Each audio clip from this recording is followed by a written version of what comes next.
It's been pretty good. I did a bunch of chores.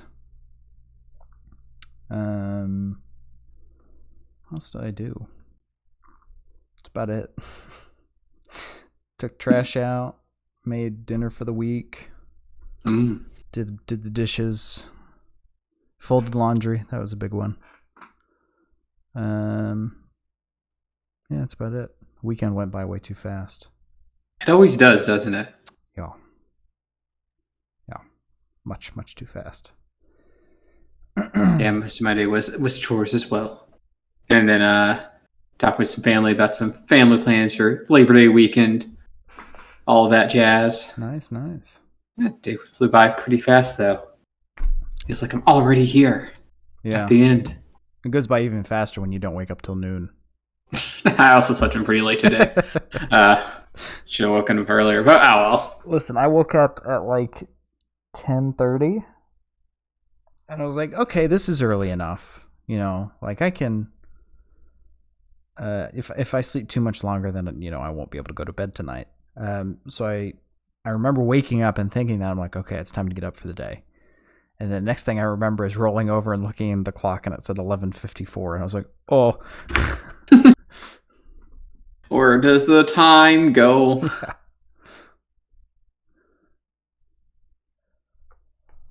I was just so tired. And I'm really tired now, so hopefully that means I'll actually be able to sleep. But in my experience, usually what happens is I'm tired. And then you get your second wind. Yeah, I climb in bed. And suddenly I'm no longer tired. If only I could get that throughout the day as well. My second wind only seems to show up when it is unwanted. Here, go to bed at like 7 tonight. It's 8 p.m., Cooper. Go to bed at like 8 tonight. Go to bed now. Now.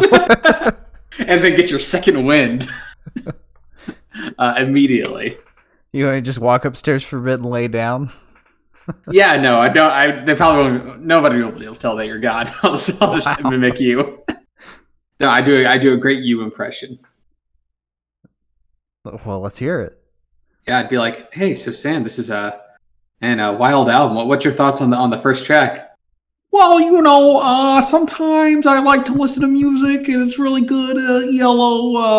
Some Japanese jazz. Well, Sam, I really get you. Sounds like almost Kermit the Frog. Huh? Oh, yeah. Are you just not always doing a Kermit voice? If it makes you think more highly of me, then yes, I am. It does. King Gizzard and the Lizard Wizard, yay! Well, no, in fact, they were guests on the Muppet Show. Where were they? I don't think they. They were around. No, I was lying. Because it says right here that they formed in 2010. If I recall rightly, the Muppet Show ended before the 2000s. Yeah, it was one of the later seasons. Uh-huh.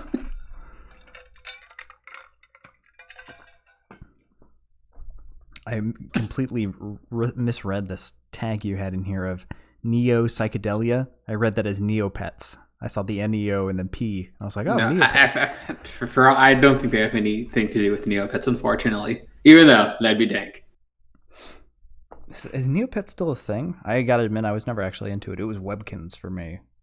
Webkins? Yeah. The website still exists. It looks like they're... Yeah, look, you can... there's an update from just the 21st. Jesus. So, they're still going strong, or at least going.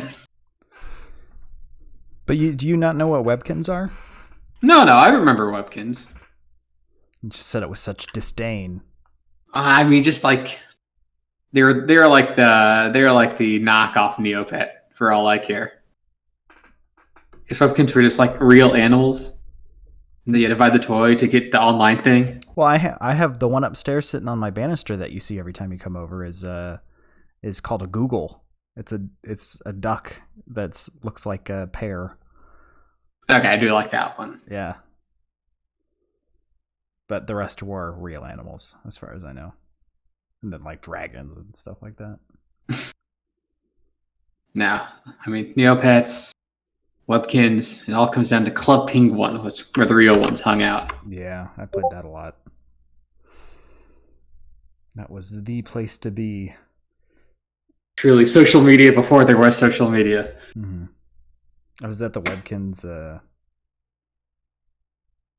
Why do they all look so sad? What, the Webkins? Yeah.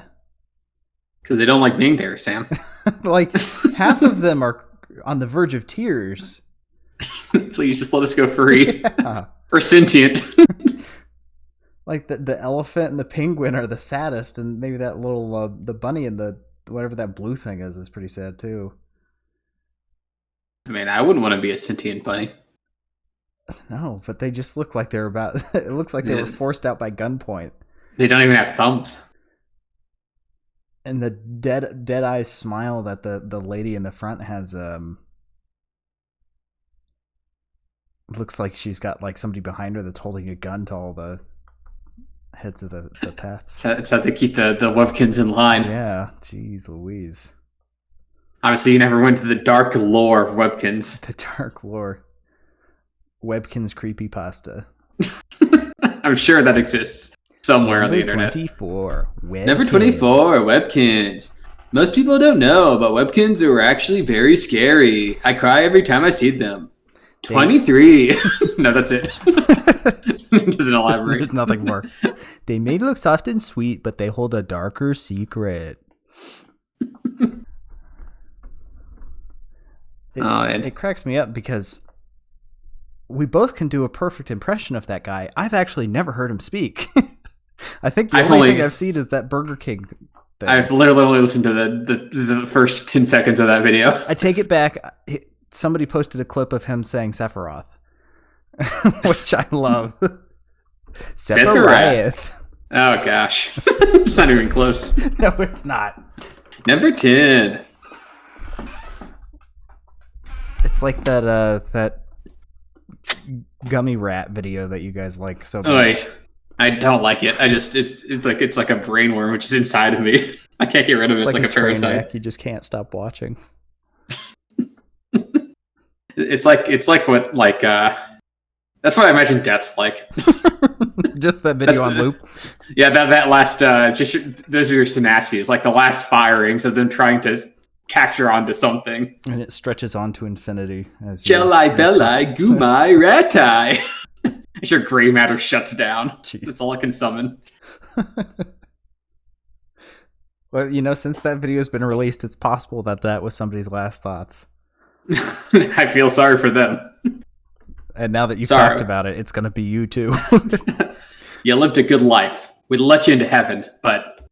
What was going on here? That really just ruined the whole thing for you. Everyone up here listens to what you say in your head, right? All the time. And we're disappointed. All right, you want to jump on into it? Yeah, let's do it. Alrighty, well, hello everyone, and welcome back to the Audio Shop podcast. We're a little bit late with this one. It came out while we were on, I guess we'll call it hiatus. It was really just 1,000 things popping up at the same time. But it's Butterfly 3000 by King Gizzard and the Lizard Wizard. And this came out June 11th. Yeah, so really recently. Less than 2 months ago. So it's hot off the presses.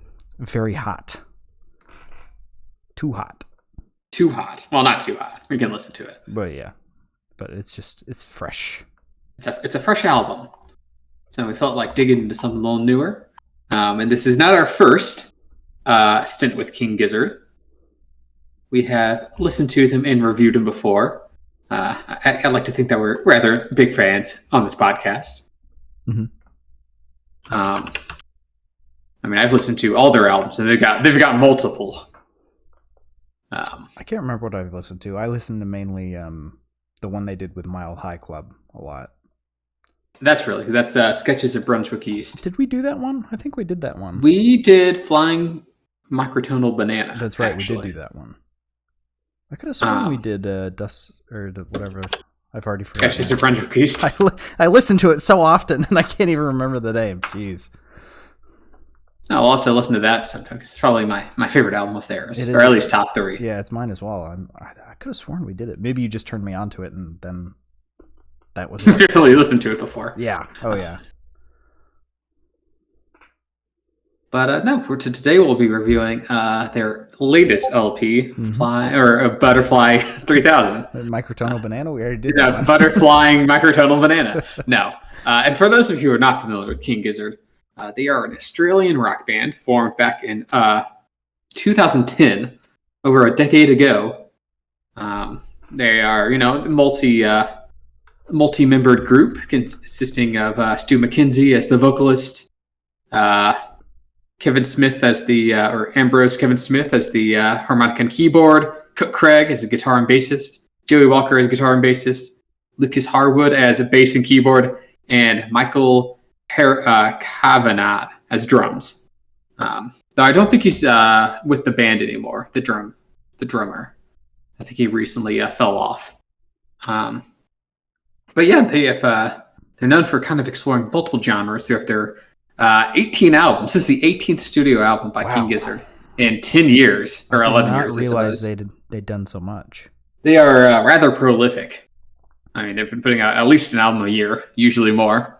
But that gives them the chance to explore a wide range of genres. Psychedelic rock, garage rock, acid rock, progressive rock, pop, indie rock, psychedelia. I think I already said doom metal, a little thrash metal.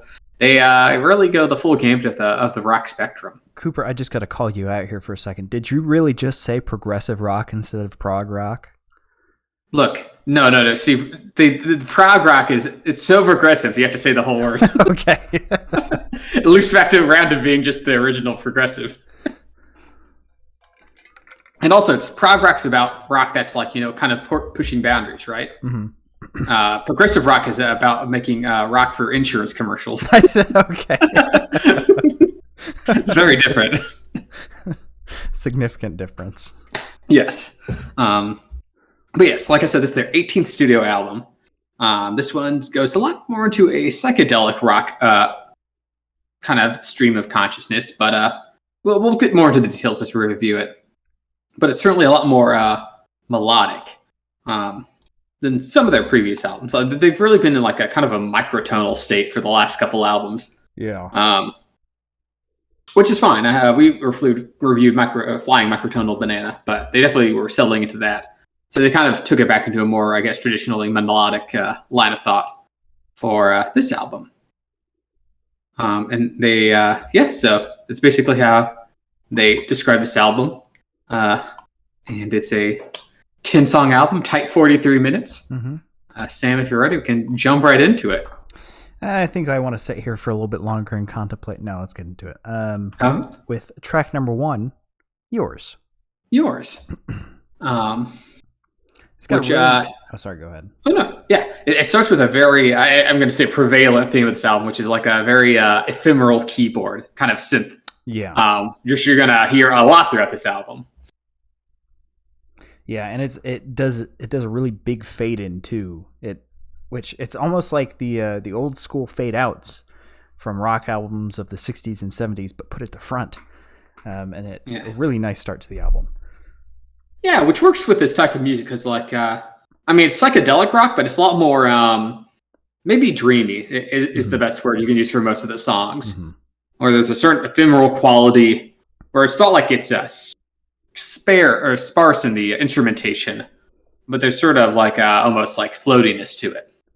Yeah, and that's definitely compounded by the vocals, which are falsetto and blurred like 75% of the time, which I gotta admit, in some songs it gets really grating, just to have that constant falsetto style.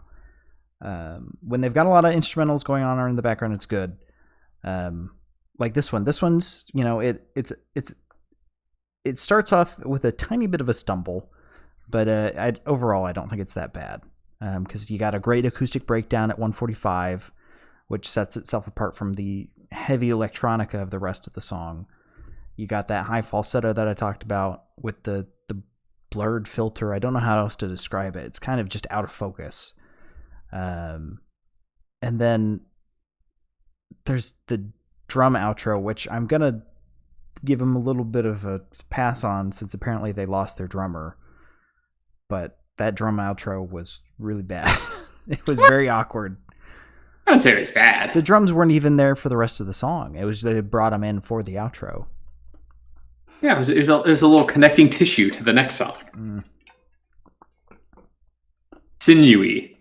Yeah, no, I agree with most of what you're saying. I mean, the vocalization on some of the songs, I think it works better than others. I think it works pretty well on this one, where it keeps the vibe going in terms of the vocals, and the lyrics especially, aren't really made to be brought into focus at all, true. Right? This isn't a Billy Joel song. Yeah. Not focusing on that. It's a lot more of them just being part of the instrumentation. I certainly think the song has enough moving parts to keep things interesting. Mm-hmm. Like it's light, but it's not like it's empty. There's like the drums and the lower synths to tether everything. All the rest kind of bubbles on the top. Mm-hmm. I think it would have bugged me a bit less if they maybe dropped it back a little bit instead of having it as far forward as they do, just because of how trebly it is being falsetto. But overall, I mean, if you're not focusing on it, you're not going to be that upset by it. I've said this, we've had this issue with many songs before, where if you sit down and analyze something, it's a good way to make you hate it. It's like explaining a joke. It stops being funny. It depends on the album, I feel. Yeah. Some, have a lot of meat to them. That's true. Yeah. Yeah. Jump track number 2. Track number 2, Shanghai. And you'll notice that throughout this album, it's got pretty good connective tissue. The songs are kind of designed to meld into each other, which I think helps add to kind of the dream state that the album's presenting. Like this song, kind of starts with the slow synth from the start, kind of leads in from the last song into this one. And it's got something I absolutely love when songs do, and I feel like it's completely underused, but maybe that's why I love it so much. When you get a duet between the instrumental line and vocal line, it's really hard to pull off a lot of times because the instrumentals cover up the vocal line. But because it doesn't matter what they're saying, it works perfectly, and it just sounds fantastic. Yeah, it's like a synth vocal duet, and like you said, the vocals are more of an instrument on this album than anything else. It's not really understandable, or I think meant to be. And then that 1 minute part where the synth drops out, and like the acoustic guitar jumps in with like the snaps of the light percussion, extremely pleasant. And to go along with the pleasantness, they get a little bit of that flute in there as well. And I was a huge fan of their flute style in Sketches of Brunswick East, and it continues to just fit perfectly with their style in this one as well. It's just a little bit sprinkled on here, but it makes the atmosphere feel so full. It definitely gives the song a lot of character. Yeah. And the album overall. And you can definitely see where they meant by going on the more melodic side of things. Yeah. Where this is very spring-esque, very light and innocent feel to it. Yeah, with the light and innocent, there's a couple songs on this album that I feel like they overstay their welcome just a little bit. Being the music expert that I am, I would say that the end of the song should have probably cut after the electronic blooping. Because the rest that they came back in and did all that was just a bit much. I think if they had cut it there, it would have been a little bit tighter, a little bit better. Now, a couple songs overstay their welcome a little bit, just because they're writing a lot on a vibe. And given the whole album's the song to song, there's some very similar vibes. It can get to be a bit much. I know what you mean on like the kind of glitchy-esque solo synth thing at the 2:45 mark.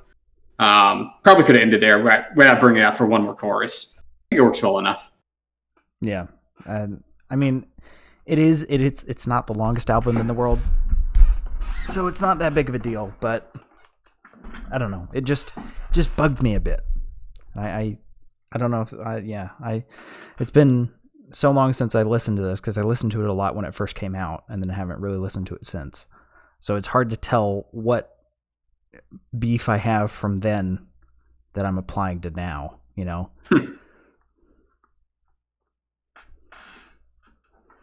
That's true. Track number 3. Track 3, Dreams. Oops, I just screwed up the whole thing. Cooper, please talk. I'm trying to fix things. Oh, I thought you were. So dreams. What are they, and where do they go? No, I fixed it.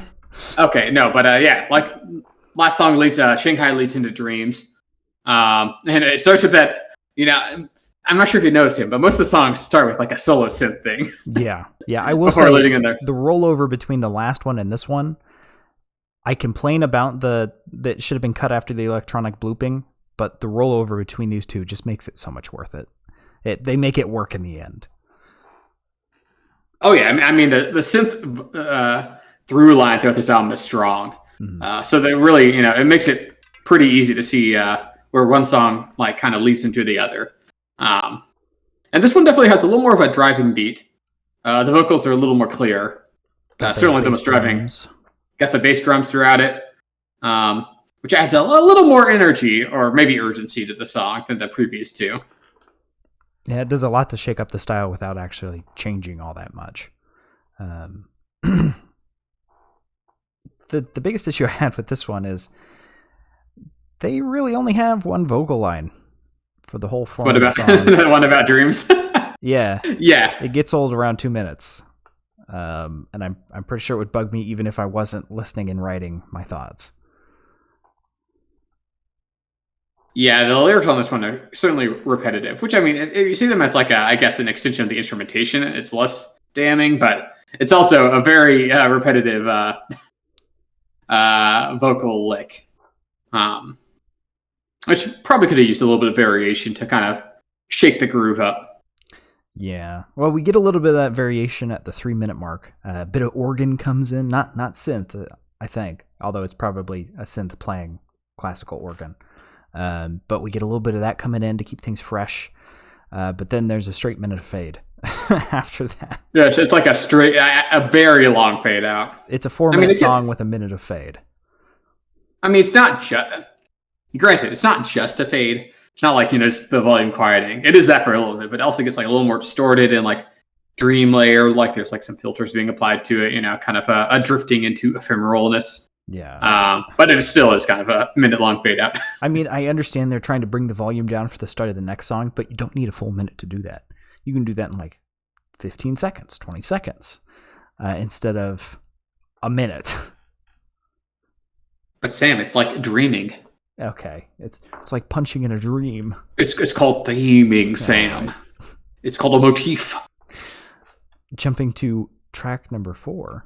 Track 4... Blue Morpho, which carries a little bit of a more ominous feel. And is a type of butterfly. That is true. Like the Mahdi Monarch. That's the only other butterfly type I know. You need to get your butterfly facts from somewhere other than Venture Brothers. Hey, who said that's...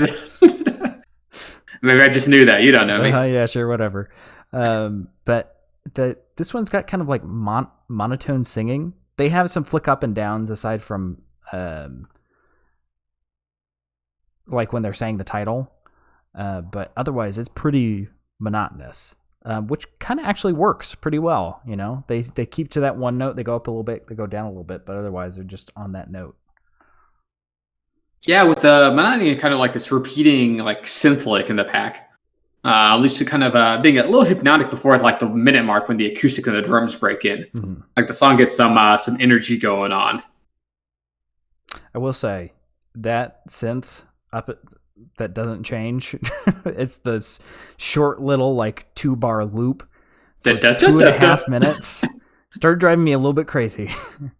Yeah, it was a bit of a short lick to really commit to.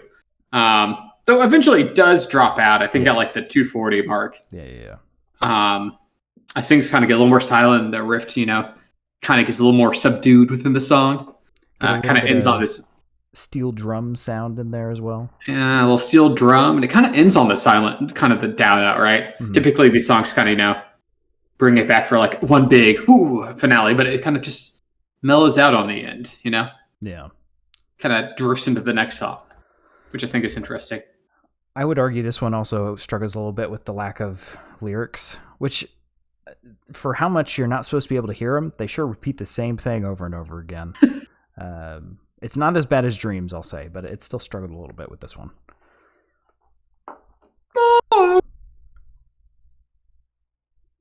And it leads us track number 5. Track 5, Interior People, which actually starts with an acoustic as opposed to a synth. Who would have thought? It's no longer falsetto singing.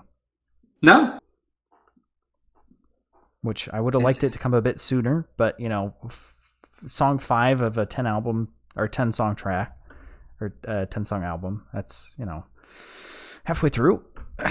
Would have been nice to have it a bit sooner, but yeah, but with that great era focus on the vocals, they bring them down, but they also have a kind of a dual vocal thing going on, which kind of makes it a little more clear in the forefront. They're still not like Billy Joel levels, no, of course. I mean, you say they're more clear, but they also have a really dense. It's so thick. There's so much going on instrumental line, along with that vocal layering, and it just gives this incredible depth to the song. Despite it being the longest one yet, it really did not feel all that long. It felt almost to me like one of the shortest ones. Yeah, it's over 5 minutes, which is kind of clocking it. But I mean, it helps with the fact that at around the 1:15 point, there's a kind of a very fun almost semitonal acoustic breakdown, and then there's a complete groove switch at the 4-minute mark, which I mean it kind of almost rewrites the song. The song's really good at keeping things fun and fresh. Mm-hmm. And don't forget, it brings back the melodic lick from Shanghai around the 2:10 mark. Yeah, there's a kind of a repeating theme throughout the album where they bring back licks from previous songs. Where if you're not really paying attention, you won't notice. But it's oh, okay, it's kind of interesting. And it fit really well as well. I was surprised with how well it worked. And the layering of the instruments just makes it so everything can kind of come up out of the deep and then sink back in and swap and switch, and it's really assisted by a pretty trippy outro. Yeah, trippy, almost like a little ominous energy outro, which actually brings back to the songs kind of interweaving with one another. I didn't really read it anywhere, but I just kind of take it as the theme of the album, where the album art's almost like a kaleidoscope, image, which I think is kind of what they're going for with the actual music, right? Kind of images unfolding into each other, but I guess sonically. Yeah, it fits pretty well. Yeah, and I really like the center groove of this song. The vocals, I think, are great on this song as well. Just tasty groove. And it feels short despite being over 5 minutes, which is hard to do. Jump into track number 6. Track number 6, Catching Smoke. Okay. Which also starts with acoustic. Those are kind of a more stringy, almost synth-attached kind. Yeah, and this one's got some really strong bass that helps to prop the song up. But to me, after how rich and deep the instrumental line was in the past song, this one just kind of feels like it's missing something. I mean, it's definitely a little more laid back. I mean, it's also 6.5 minutes long. Yeah. Which, it does have a beat switch at the 3:30 mark, so, before getting back to the main groove. But I still like the center pillars of the song. Especially that kind of chorus line of the catching smoke. Yeah. For me, the vocal line, it's catchy, but almost in kind of a modern pop song kind of way, where this would be the hit of the summer, but then you would completely forget about it, I think that's doing a little bit of a disservice. I mean, I wouldn't call anything unless I'm a generic, pop song. I'm not saying it's generic. I'm saying it would be incredibly popular, but it doesn't have much staying power.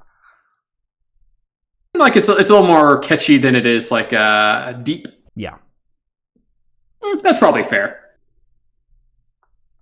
And it's got that sudden style change at 3:30, which is very much needed. It's a 6-minute song. And it takes kind of a dark focus. But it's much darker instrumentation. yeah, they got a little bit of there. I heard a little bit of sitar in there. Gotta love that.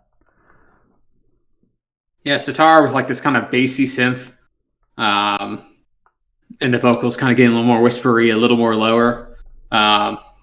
Before of course, it jumps back into the main groove. Mm-hmm. Which I still like. I still think the core groove is solid on this one. Yeah, I mean it's a good song, but like it just feels shallow. And granted that's probably because the previous song was so deep. I mean, it's oh, sorry. No. We can jump into track number 7, 2.02, Killer Year, which starts with a very plonky synth, going to a pretty sparse song. Yeah, it's got this bassy bleep bloopy style, which is a really nice palate cleanser after 2 5-minute plus songs. Which one, man? The one that goes beep, boop, boop, bop, boop, boop, beep. Yeah, that's this one. Again, this one, they're back to suffering. The previous 2 songs spoiled us. But now we're back to the very few vocal lines in this one. This one's definitely not as well developed, I think, as Catching Smoke or Interior People. I mean, the song busts open a little bit, before kind of falling back into that kind of sparseness. And I do like this, like, I'm not sure if they're tom-tom drums or whatever in the background. But just had a little percussion heft to it. Yeah, I'm not sure I picked up on those. I'll have to go back and listen. But yeah, I know what you mean. The song feels a little derivative compared to the last 2, because of course they keep rather similar vibes. But it's like this is the lesser, the less cool Daniel situation. Yeah. It's hard to follow those up, but you still need something to cleanse your palate. Yeah, it's not at all unpleasant. Yeah. But certainly not something that's like, yeah, turn on 2.02 Killer Year. Yeah, it's a very much a filler track, sadly. Jump into track number 8. Black Hot Soup, which I would describe as a very deserty song, if that makes sense, Sam.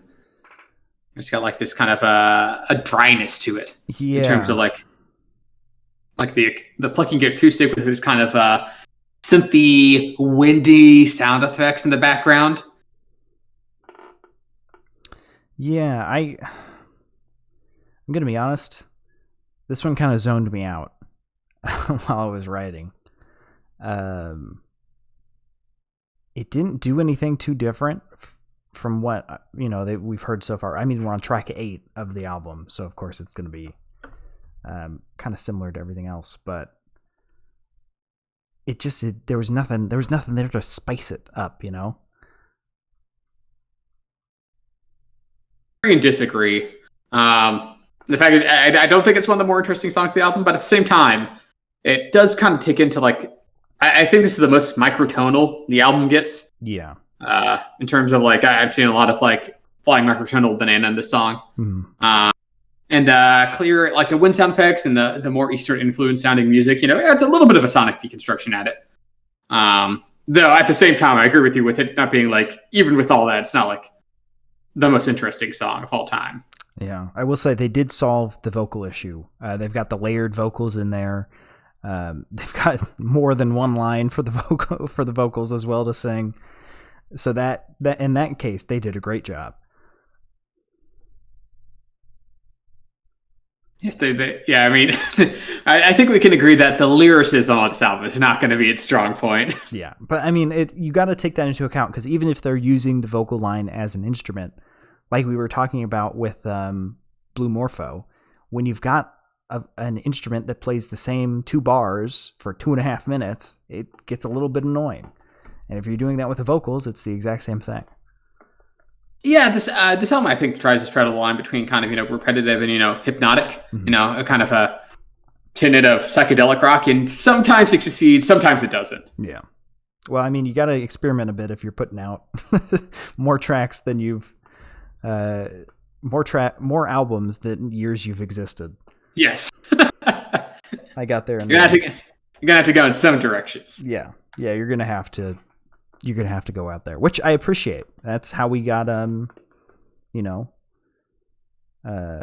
Sketches of Brunswick East. But that's true. Just not everything can be a hit when you're putting out when you're writing that much music. They're not all going to be winners. Jump into track number 9 if you're ready. Track number 9. Speaking of not winners, Yeah. Yell Love. I wonder if we're going to have the same opinion on this one, Cooper. Yeah. Those things I was saying about Black Hat Soup about, straddling the line and maybe falling along the repetitive side. This one, I feel, just falls on the repetitive side. Doesn't really straddle the line, just on a side. Yeah, those chords at the beginning are great, but then instantly dives into the vocal line of "You Love" for 90% of the song. Yeah, and unfortunately, it's probably the weakest vocal line on the entire album. Yeah, as well. They really committed to it, unfortunately. Which really sucks because the instrumental line in this one is phenomenal. It's great. Yes, there's like some light flute going on in the background. Some interesting synth and percussion, but that main hook. Yeah, it's not even, they don't even treat it as an instrument in this one. It is in your face. It is right up there. And as hard as the instrumental line is carrying, it can't make up for the vocals. Yeah, I kind of wish it was just, I obviously I listened to this album multiple times, but I always think that I just kind of wish Your Love was an instrumental track. Yep, it would be. Like, just get rid of the vocals. You had that instrumental track right before the last song of the album, right? Mm-hmm. It's not unheard of. It's a nice like palate cleanser as you go into the end of the album. I feel like would have been a lot better. Yeah, that would have made this song 100 times better. But alas, they did not. Mm-mm.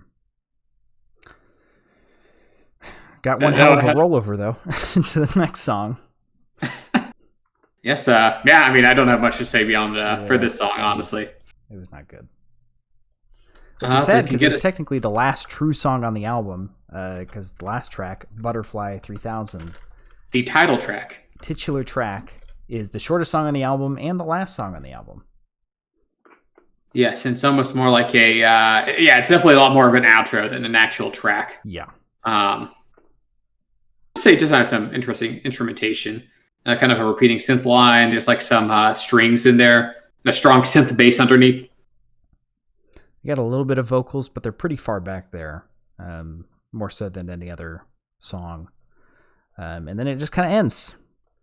Which I think it really would have been a lot better had You Love been instrumental. That would have really tied this up with a 24 karat gold bow. Instead, it's just kind of like a Christmas present that your 10-year-old child wrapped or something like that. Yeah, the end of the song kind of perplexes me a little bit. It's like this kind of techno drum synth like breakdown, and then the end of the album happens. I'm not quite sure. Not quite sure what was going on there. Not that it was bad. It was just a kind of a weird thing to end the entire album on. Yeah, their use of drums to end a song is an experiment I think failed. I don't think songs end very well on drums, but that's just me. So you think every song shouldn't have drums, Sam? No, I didn't say that. I said that's kind of a weird stance to take. I'm saying that dropping everything out and ending with just drums as the main focus is a weird choice. Yeah, no, I agree. It's a weird thing to end like a song. I mean, it can work, I'm sure. Yeah. But I think it'd be pretty hard to get it for, especially an album like this. Or, percussion was good, but not the focus. Mm-hmm. And that's the last track. That's it. That's the whole album. We blazed through that one. That was like 20 minutes, if that. And that was it's not the longest. 43 minutes is a decent average time. Cooper, usually we talk about the album for longer than its runtime. That's usually what happens. This might be the first one. Not that there wasn't a lot to say about it, but I feel like a lot of the songs have a lot of carrying themes. Mm-hmm.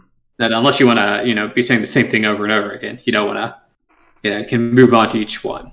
It's a very cohesive. It's a very cohesive album. Yeah, I think Yes. So Cooper, Yes. let's do least favorite first. What was your least favorite song? I mean, I don't know what yours is, Sam, but I assume ours is probably going to be "Ya Love." Yep. I know it is, at least for me. Yep. Where that vocal line just kind of ruins the song, unfortunately. They say it wish so they'd really- fast too. "Ya Love, Ya Love," just like stop. It's like an alarm. Yeah. Yeah, I'll just set a vocal line only as my alarm. Just panic when I wake up every time. Yeah, that really an Achilles heel on that song. Yeah. Unfortunately.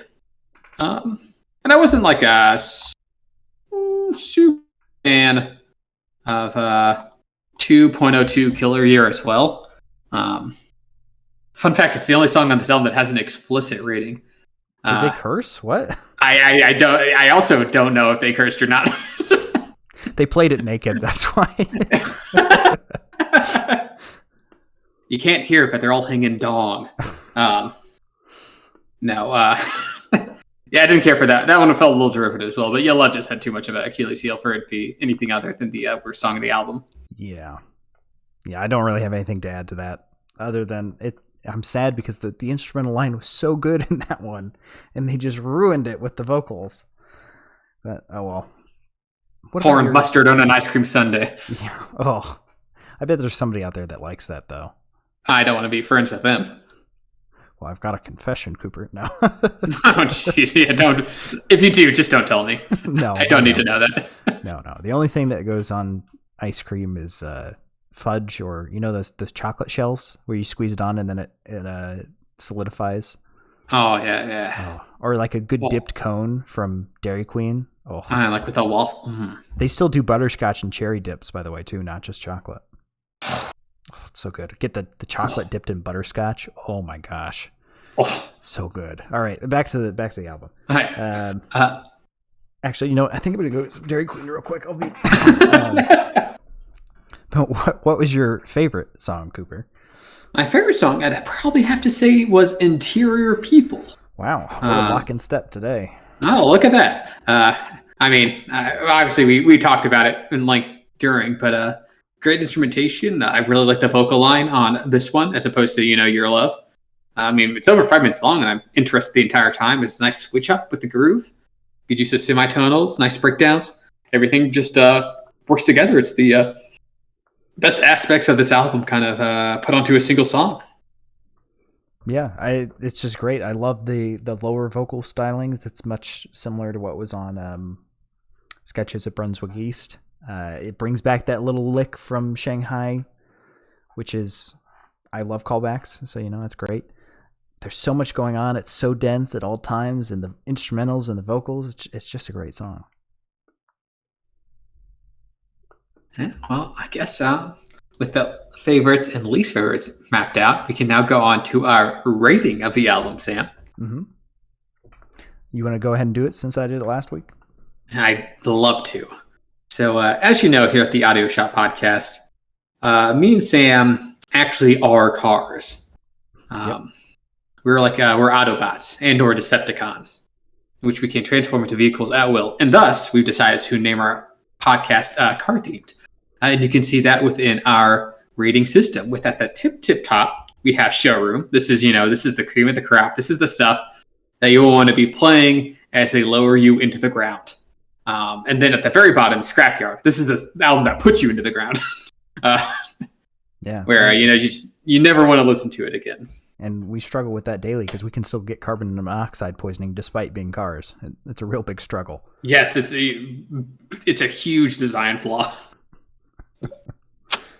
I have to sleep outdoors. No, but and then we have like new fixer upper news rental. Those are the in between ratings. Might give it a high or a low depending, but that's basically our rating system. So Sam, what would you rank Butterfly 3000 by King Gizzard and the Lizard Wizard? It's not my favorite album of theirs, but it's got a lot of fun stuff going on in it. It's got its highs are really high, but its lows are really low. Man, I don't know. I'm struggling here. I've got a pretty good idea of which one I want it to be, but this one is kind of firmly. I guess the fact that I'm struggling this much means I should probably kick it down. That's not a good sign. So I would say probably a high fixer upper. You definitely should listen to it, but it just doesn't have that same magic for me. And I don't know if it's because I know they've got better stuff out there. So I'm like, well, I'm not going to listen to this because I can go listen to that.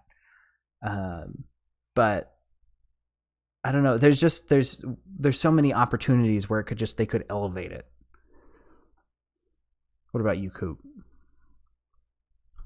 I'm close in lockstep. I mean, I'll probably give it closer to a low like new. I mean, I feel like it falls on the other side of the fence. It's still pretty close to what you were describing, where it's definitely not my favorite album of theirs. They've had worse, but I certainly think they've had better. I still think it's an enjoyable experience overall. There's detriments and perks to having an album that's so tonally consistent. Where you can, it's a very cohesive album, but also at the same time, if you don't like the vibe or you get tired of it, that's the whole album. So, it doesn't really switch things up.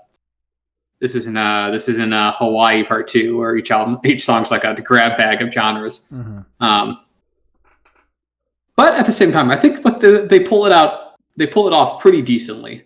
And I'm glad they kind of went down this venue as well. So, I still enjoyed the album. Probably won't revisit it super often, but I could see myself coming back every now and then. So I think I'd give it a nice low like new. Yeah, I could agree with that. It's just, what I'm feeling. It was teetering on that fence, and it just fell to the other side. No, I completely. It just kind of, it's all subjective. Yeah. But that's Butterfly 3000. We're going to roll on over now to the Spare Tire, which is just whatever else we've been listening to during the week. And if you're watching the video, don't judge me for the music notes being not lined up. It's hard because there's no grids. If something gets shifted, it's just broken forever.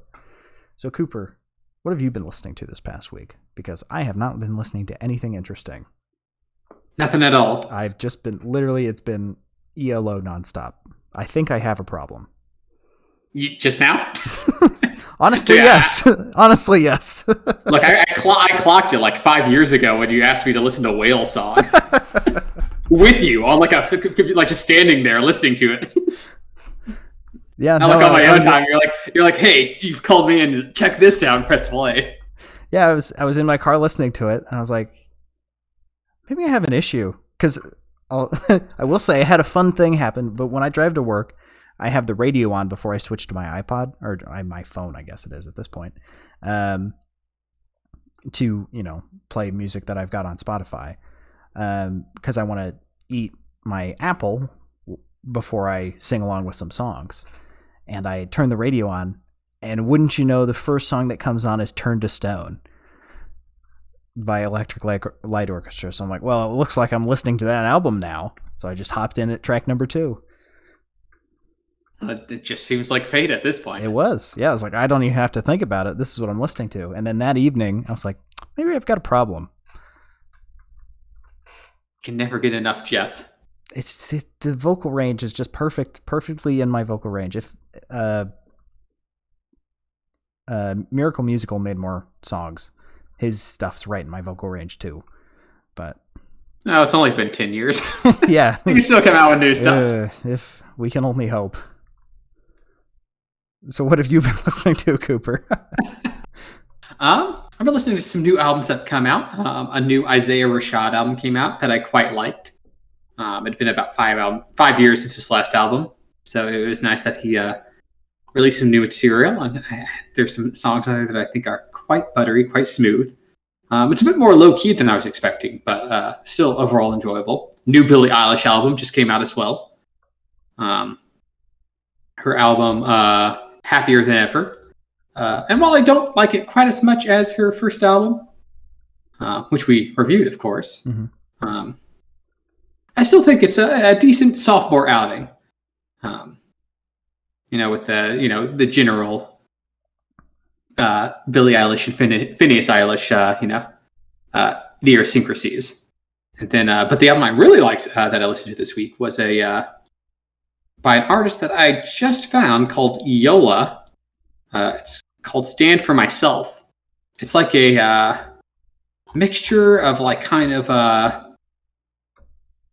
funk and like kind of very soulful, pop with almost like a country undertone on a few of the songs. But it really comes together to bring together like a really good album, I think. And it just makes you it makes you feel powerful. I was working out this album, I was getting pumped. So I'm not sure if, as far as I can tell, she's not like super well known. So yeah, give that new Yola album a listen. It is pretty good.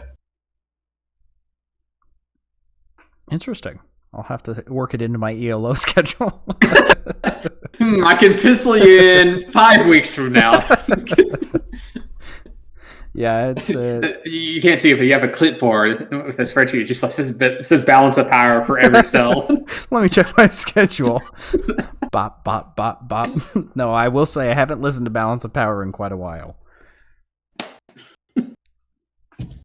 But Heaven Only Knows is a great start to an album, and you can't convince me otherwise. Okay. That's the Audio Shop podcast. Thankfully, musical therapists aren't a thing, because I'm sure I'd be the case study of the century. That's all we got for this week. If you like what you heard for some godforsaken reason, you can find more of it. Scroll down. There's a picture of Jeff Lynne. You can tell I control the Twitch channel. And you click that. It'll take you to all our past episodes on YouTube. And if you're listening on YouTube and you want to hear us live, it's exactly the same experience, except you can yell at us in chat and make fun of us. And it's in the YouTube description. Yeah, and if you want to know what we're going to be listening to next, you can follow us at AudioShop14 on Twitter. We'll let you know what we're reviewing. And if you want to listen to it before jumping on, you can. And then you'll know what we're talking about as opposed to us verbally describing music. Yeah. Which is objectively the best way to experience any album, I think. Yes. Don't listen to it. Just listen to two white men talk about it on the internet. Finally. Finally. No one has ever done this before. All right. Let's end it here before we roast ourselves too hard. All right. Thank you all for listening, and we will see you next time. Yeah. See you later, shoppies. See ya.